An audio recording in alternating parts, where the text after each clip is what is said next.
পণ্যগুলো দেখেন আপনারা, 4 জন কৃষকের পণ্য উপজেলা কর্মকর্তার ভাই নিয়ে যাচ্ছে একাই। 1 প্যাকেট, 2 প্যাকেট, 3 প্যাকেট, 4 প্যাকেট, এখানে 2 বস্তা সার, আবারও এমন 2 বস্তা সার, 4টা হচ্ছে পণ্য একটু সামনে নামাই দিয়ে আসছে।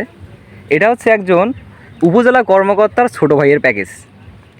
আবার উপজেলা কর্মকর্তার মামার প্যাকেজ আছে, চাচার প্যাকেজ আছে, বড়বুর প্যাকেজ আছে, আবার তার নিজেরও প্যাকেজ আছে। কিন্তু এই যে এই পুরো যে প্যাকেজটা, এটার কিন্তু একটা একটা করে প্যাকেজ, একটা করে কৃষকের জন্য কিন্তু সরকার থেকে বাজেট দেওয়া হয়েছিল। আজকে আমি উপজেলা পরিষদে গিয়েছিলাম, ওইখানে একটা ব্যানার দেখলাম, ঠিক ওইখান থেকেই কিন্তু এই ভ্যানে করে এই পণ্যগুলো নিয়ে আসা হলো। মানে কথা হইলো, এই যে প্যাকেজগুলো এই প্যাকেজগুলো দেওয়া হচ্ছে সাধারণ গরিব মানুষের জন্য অথবা সাধারণ কৃষকদের জন্য।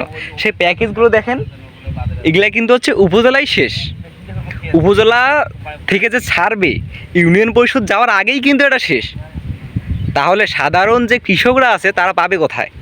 আমরা বলি যে সরকারের দোষ, সবসময় বলি সরকার দুর্নীতি করে। আসলে দুর্নীতিবাজগুলো হচ্ছে আমাদের যে এলাকার যে প্রশাসকগুলো যে আছে, এরাই কিন্তু দুর্নীতিগ্রস্ত।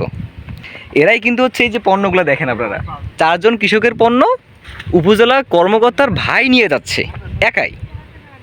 তিনি কিন্তু স্বাবলম্বী, তার কিন্তু জমি জায়গা আছে, যথেষ্ট পরিমাণ টাকা পয়সা আছে, কিন্তু এটা তো গরিব মানুষের জন্য ছিল।